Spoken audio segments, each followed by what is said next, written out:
July 1 August 16 வரை மதுரை மகன்யாசில் நீங்கள் வாங்கும் ஆடைகளுக்கு 5% முதல் 55% வரை தள்ளுபடி. இப்போதே முந்துங்கள். சினிமாவுடன் வியூவர்ஸுக்கு வணக்கம். இந்த வீடியோவில் நம்ம பார்க்க இருக்கிற திரைப்படம் ஹிப்ஹாப் தமிழா ஆதி நடிப்பு மற்றும் இயக்கத்தில் வெளியாகும் கடைசி உலகப் போர். படத்தோட ட்ரெய்லர் பார்த்தப்பே ரொம்ப ஒரு பெரிய ஒரு பிரம்மாண்டமான ப்ராஜெக்டாக தெரிஞ்சது. ஒரு மிகப்பெரிய ஒரு சிவில் வார் இல்லை ஒரு சிவில் அப்ரைசிங், ஒரு தேர்ட் வேர்ல்டு வார் அப்படிங்கிற மாதிரியான ஒரு செட்டப் தெரிஞ்சது. ரொம்பவே ப்ராமிசிங்கான ஒரு ப்ரெமிஸாக இருந்துச்சு. பட் இவ்வளோ பெரிய ஒரு ப்ராஜெக்டை எப்படி புல் ஆஃப் பண்ணுவாங்க, ஒரு கன்வின்சிங்காக எப்படி ப்ரெசென்ட் பண்ணுவாங்க அப்படிங்கிற சேலஞ்சுமே இருந்துச்சு. ஸோ இந்த படம் அந்த சேலஞ்சை கரெக்டாக மேட்ச் பண்ணியிருக்கா. அந்த படம் ஓவராலாக எப்படி இருக்குது, படம் பேசுகிற அரசியல் என்ன, இதெல்லாமே இந்த ரிவ்யூவில் தெரிஞ்சுக்கலாம். வாங்க ரிவ்யூக்குள்ளே போகலாம். படத்தோட ஒன்லைன் என்ன அப்படிங்கிறத பார்த்தலாம். 2028-29 வாக்கில் நடக்கிற கதை இது. யுஎனுக்கு எதிராக 75 நாடுகள் சேர்ந்து ரிப்பப்ளிக் அப்படிங்கிற மாதிரியான ஒரு அமைப்பை ஆரம்பிக்கிறாங்க. சைனா, ரஷ்யா இதை வந்து முன்னிருந்து நடத்துகிறாங்க. முக்கியமாக சைனா இதில் ஒரு மிகப்பெரிய கீ பிளேயராக இருக்குது. இந்தியா இந்த அமைப்பு கூட சேராமல் குறிப்பாக எந்த ஸ்டாண்ட் எடுக்காமல் ஒரு நடுநிலை வகிச்சிட்டே இருக்காங்க.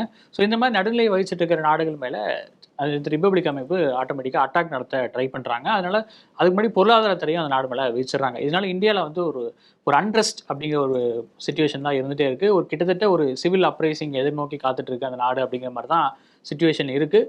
இதுக்கு நடுவில் லோக்கல் பாலிடிக்ஸ், அதாவது நட்டி என்கிற நடராஜ் எம்எல்ஏவோட மச்சானா தன்னோட அரசியல் கேரியரை ஆரம்பிக்கிறாரு. ஒரு கட்டத்தில் அந்த எம்எல்ஏ வந்து சிஎம் ஆக்குறாரு. இன்ஃபேக்ட் டெல்லி வரைக்குமே அவரோட அரசியல் கிளைகள் வந்து பரவுது.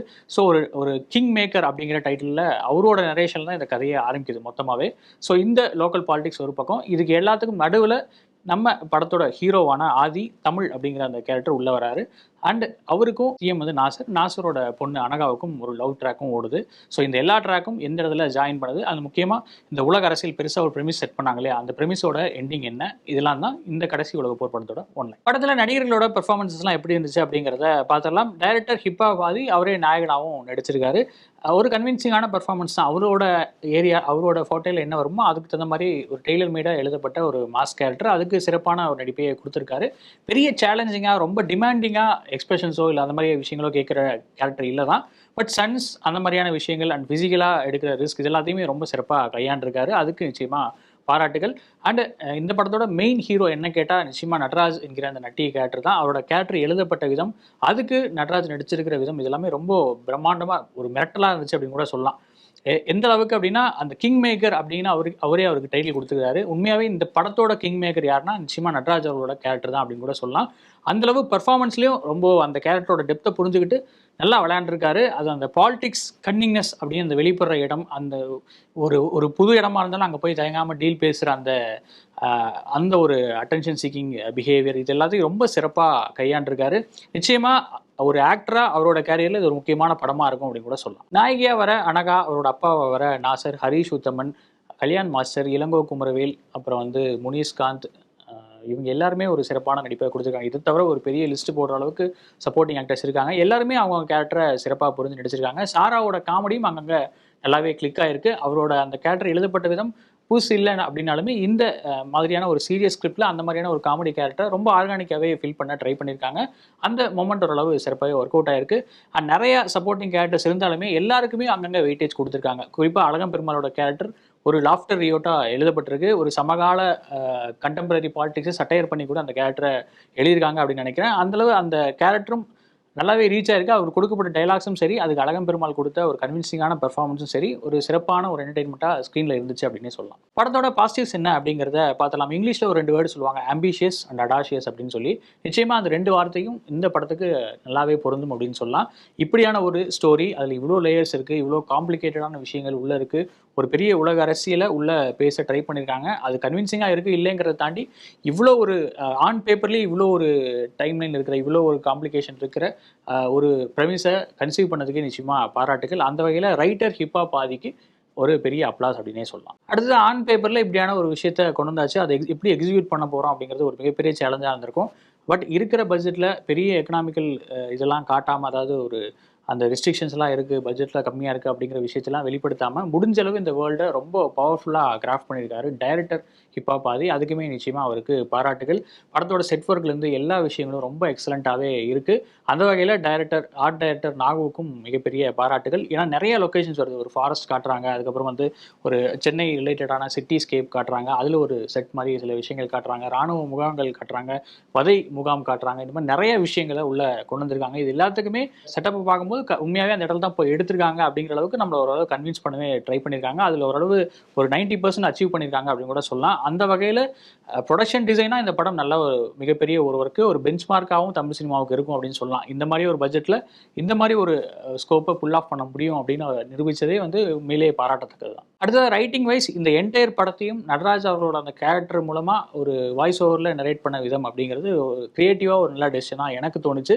ஏன்னா அந்த கேரக்டர் தான் இந்த படத்தில் இருக்கிற ஒரு பவர்ஃபுல்லான கேரக்டர். அந்த கேரக்டரோட ஆர்க் அப்படிங்கிறது நல்லாவே டெவலப் ஆகி வந்திருக்கு படம் என்டையரியா. ஏன்னா மற்ற கேரக்டர்ஸ் எல்லாருமே அங்கங்கே வந்துட்டு போகிறாங்க, சப்போர்ட்டிங் ரோல்ஸ் பண்ணுறாங்க. இன்ஃபேக்ட் ஹீரோவோட கேரக்டர் கூட அவ்வளோ பெரிய ஒரு கேரக்டர் ஆர்க் டெவலப்மெண்ட் இல்லை.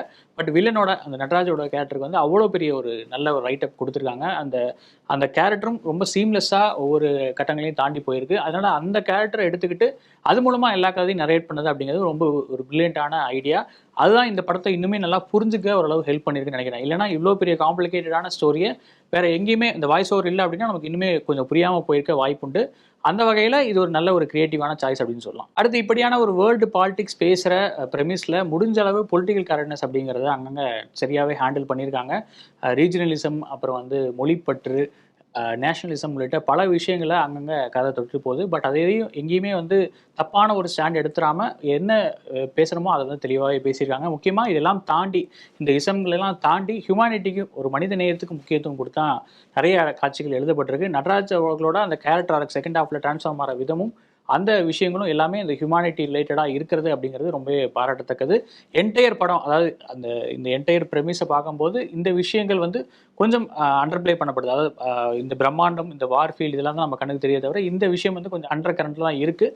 பட் ஸ்டில் அது ஒரு நல்ல ஒரு பொலிட்டிக்கல் கரெக்ட்னஸோட எழுதப்பட்டிருக்கு அப்படிங்கிறதே பாராட்டத்தக்கது. ப்ரொடக்ஷன் டிசைனாக படம் ஒரு நல்ல கிராஃப்டாக வந்து நிற்கிறதுக்கு ஆர்ட் டைரக்டர் ஆர்கே நாகோட ஒர்க்கும் பாராட்டத்தக்கதுன்னு சொல்லியிருந்தேன். அதே மாதிரி அடிஷ்னலாக சில டெக்னிக்கல் பர்சன்ஸையும் அப்ளாஸ் பண்ணோம் அப்படின்னா நிச்சயமாக சினிமாட்டோகிராஃபர் அருண்ராஜ் ஒர்க் ரொம்ப எக்ஸலண்ட். இருக்கிற ப்ரெமிஸில் நிறையா எக்ஸ்டர்னல் ஷார்ட்ஸு அந்த மாதிரியான விஷயங்கள்லாம் ரொம்ப சிறப்பாகவே கையாண்டிருக்காரு. எங்கேயுமே வந்து இது செட்டுனோ இல்லை ஒரு விஎஃப்எக்ஸ்னோ எங்கேயுமே தெரியல. அந்தளவு ப்ரீ பிளான்டாக ரொம்ப ஒரு மெட்டிகுலஸ் பிளானிங் அப்படின்னு சொல்லுவாங்களே அந்த மாதிரியான ஒரு செட்டப்பில் இந்த படத்தை டோட்டலாக மூவ் பண்ணிட்டு போயிருக்காரு. இதுக்கு எடிட்டர் பிரதீப் ராகவோட ஒர்க்கும் நல்லாவே சப்போர்ட் பண்ணியிருக்குன்னு நினைக்கிறேன். நிறைய இடங்களில் படம் ரஷ்டப்பாக தெரிஞ்சாலும் எடிட்டிங் மூலமாக அந்த குறைகளை கொஞ்சம் நிவர்த்தி பண்ண ட்ரை பண்ணியிருக்காங்க. படத்தோட பேஸையும் நல்லாவே மெயின்டைன் பண்ணியிருக்காங்க. இது எல்லாமே படத்துக்கு பாசிட்டிவாக மாறி இருக்கு. டெக்னிக்கல் வைஸ் ரொம்பவே பிரில்லியண்டான ஃபிலிம். ரைட்டிங்லேயும் அந்த ப்ரெமிஸ் அப்படிங்கிறது ரொம்ப ஸ்ட்ராங்காக இருக்குது அப்படிங்கிறத நோட் பண்ண வேண்டிய விஷயம். படத்தில் இதெல்லாம் பெட்டராக இருந்திருக்கலாம் அப்படிங்கிறத பார்த்தலாம். இவ்வளோ பெரிய ஒரு ஆம்பிஷியஸான படம் அப்படின்லாம் சொல்லிட்டோம். நிறையா லேயர்ஸ் இருக்குது, நிறையா விஷயங்கள் பேசியிருக்காங்க, நிறையா உலக அரசியல்லாம் உள்ளே கொண்டு வந்திருக்காங்க அப்படிங்கிறதெல்லாம் சொல்லிட்டோம். பட் ஸ்டில் இதெல்லாம் வந்து ஒரு கன்வின்சிங்காக நமக்கு புரியிற மாதிரி இருக்கா அப்படின்னு கேட்டால் அதுக்கு சின்ன ஒரு கேள்விக்குறியாக தான் எனக்கு தோணுச்சு. ஏன்னா படம் டோட்டலாகவே கொஞ்சம் ரஷ்டப்பாக ஃபீல் ஆன மாதிரி இருந்துச்சு. அதுவும் ஃபர்ஸ்ட் ஹாஃப் வந்து பார்த்தா முதல் அரை மணி நேரம் வந்து ரொம்ப நிறையா இன்ஃபர்மேஷனை ஸ்டஃப் பண்ண மாதிரி இருந்துச்சு. ஆரம்பத்தில் எப்படி இந்த அமைப்பெல்லாம் பிரிஞ்சிச்சு, எப்படி இந்தியா இப்போ எப்படி ஒரு சுச்சுவேஷனில் இருக்குது அப்படிங்கிறதெல்லாம் விளக்குறாங்க. அதெல்லாம் கொஞ்சம் வேகமாக போயிட்டு ஒரு ஃபீல் இருக்குது. நார்மலான ஒரு ஆடியன்ஸுக்கு, ஒரு நல்ல என்டர்டெயின்மெண்ட் எதிர்பார்த்து போகிற ஆடியன்ஸுக்கு அது கொஞ்சம் புரியாமல் கூட போகலாம். கொஞ்சம் கவனச்சிதல் ஏற்பட்டால் கூட கதை எங்கேயோ போயிடுச்சு, எங்கேயோ நம்ம மிஸ் பண்ணிட்டோமோ அப்படின்னு கேட்குற அளவுக்கு தான் இருக்குது. ஸோ அந்த டீட்டெயிலிங் அப்படிங்கிறது கொஞ்சம் ரஷ்டப்பாக இருக்கிறதுனாலே என்னமோ நமக்கு அந்த ப்ரெமிஸ் அப்படிங்கிறது கொஞ்சம் புரியாத மாதிரி ஒரு சுச்சுவேஷன் இருக்குது. பட் எனக்கு தெரிஞ்சு இந்த ப்ரெமிஸை வந்து ஒரு வெப் சீரிஸாக கொண்டு போயிருந்தால் இன்னுமே ஒரு டீட்டெயிலிங்கோட, இன்னுமே ஒரு டெப்த்தோட இந்த கதையை அணுகிரிக்க முடியும். ஏன் அப்படி சொல்கிறேன் அப்படின்னா நிறைய கேள்விகள் இப்போவே நமக்கு இருக்குது. ரெண்டு அமைப்பாக பிரியுது உலக நாடுகள் அப்படிங்கிறத சொல்லிட்டாங்க. பட் ஏன் பிரிஞ்சுது அப்படிங்கிறதுக்கான பதில் வந்து தெளிவாக சொல்லப்படலை. இந்த மாதிரி நிறைய கேள்விகள் கேட்குறோம். அந்த கேள்விகளுக்கான பதில் வந்து இந்த படத்தில் இல்லை. அது நம்மளால தான் அஷ்யூம் பண்ணிக்க வேண்டியதாக இருக்குது. இது வந்து இப்படியா இருக்கும், இது வந்து அப்படியா இருக்கும் அப்படின்னு சொல்லி பிரச்சனைகள்லாம் தவிர்க்கிறதுக்கு இது ஒரு வெப் சீரிஸாக எடுத்துகிட்டு போயிருந்தால் ஒரு இன்னுமே கிராஃப்டாக ஒரு நல்ல ஒரு ஒர்க்கை பண்ணியிருக்கலாம், புரியிற மாதிரியும் நல்ல ஒரு டீட்டெயிலான ஸ்கிரிப்டும் பண்ணியிருக்கலாம் அப்படின்னு தோணுச்சு. இது மட்டுமே ஒரு சின்ன நெகட்டிவாக எனக்கு ஃபீல் ஆச்சு. ஃபர்ஸ்ட் ஹாஃப் ரொம்பவே வேகமாக எங்கேஜிங்காக ஒரு ப்ராமிசிங்கான இடத்துல வந்து முடியுது. அந்த இன்டர்வல் பிளாக்கும் ரொம்ப பவர்ஃபுல்லாகவே இருந்துச்சு. பட் அதுக்கப்புறம் வர செகண்ட் ஹாஃப் டோட்டலாக ஒரு நம்ம ஊர் சினிமா மாதிரி, ஒரு டிபிக்கலாக ஒரு இந்தியன் சினிமா மாதிரியான ஒரு ப்ரெமிஸ்குள்ளே போயிடுச்சு. ஏன்னா நிறைய லாஜிக் ஓட்டைகள் அங்கங்கே வந்துட்டே இருக்குது. இந்த கேம்ப் இன்ஃபில்ட்ரேஷன், அந்த ஒரு முகாமுக்குள்ளே போய் ஊடுருவது அப்படிங்கிறத மட்டுமே மெயின் அஜெண்டாவாக வச்சுட்டு அந்த டோட்டல் செகண்ட் ஹாஃபையுமே எழுதியிருக்காங்க. அது எந்த அளவு ஒரு லாஜிக்கோட கன்சீவ் பண்ணியிருக்காங்க அப்படிங்கிறது ஒரு கேள்விக்குறியாகவே இருந்துச்சு. ஏன்னா நிறைய இடங்கள்ல அந்த லாஜிக் அப்படிங்கிறது மிஸ் ஆன ஒரு ஃபீல் இருந்துகிட்டே இருந்துச்சு.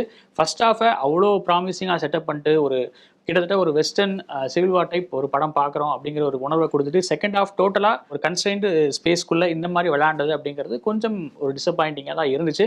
பட் அது எங்கேஜிங்காக இருக்குது. ஒரு நார்மலாக ஒரு நல்ல கமர்ஷியல் படம் பார்க்குற ஃபீல் இருக்குது அப்படிங்கிறதே ஒரு ஆறுதலான விஷயம் தான். அடுத்து அந்த நடராஜ் அவர்களோட கேரக்டர் எழுதப்பட்ட விதம் ரொம்ப ஸ்ட்ராங்காக இருந்துச்சு இல்லையா? அதுக்கு ஈக்குவலாக படத்தில் வேறு எந்த கேரக்டருமே எழுதப்படலை அப்படிங்கிறது ஒரு சோகமான விஷயம் தான். அதனாலேயே நமக்கு வந்து நிறைய இடங்களில் எமோஷன்ஸ் அப்படிங்கிறது நம்ம கருதப்படவே இல்லை. நிறைய கதாபாத்திரங்கள் இடையில செத்து போகிறாங்க. அவங்களோட மரணம்ங்கிறது ரொம்ப வலியாக காட்டப்படுது. பட் அந்த பெயின் நமக்கு எதுவுமே கம்யூனிகேட் ஆகவே இல்லை. நம்மளும் அது கூட ரிலேட் பண்ணி பார்க்கவே முடியல.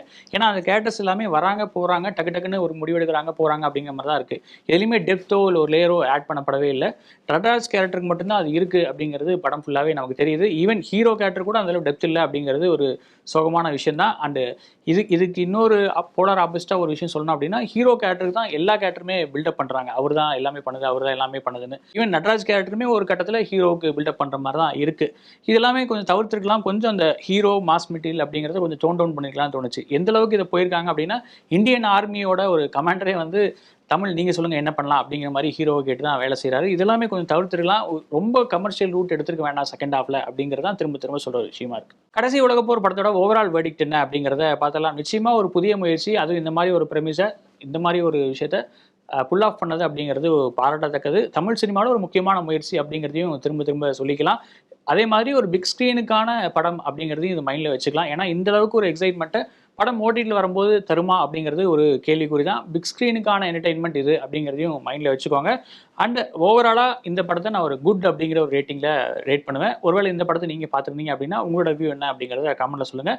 வேற ஒரு ரிவ்யூவில் உங்களை மீட் பண்ணுறேன். நன்றி, வணக்கம். ஆடி வந்தாச்சு, அப்போ ஆஃபர்ஸும் வந்துருச்சுன்னு தானே அர்த்தம்? ஆமாங்க, ஜூலை 1 ஆகஸ்ட் 16 வரை நம்ம மதுரை மஹன்யாஸில் நீங்கள் வாங்கும் ஆடைகளுக்கு 5% முதல் 55% வரை ஆடி தள்ளுபடி விலையில கிடைக்கும். இது பெண்களுக்கான பிரத்யேக ஆடியகம்.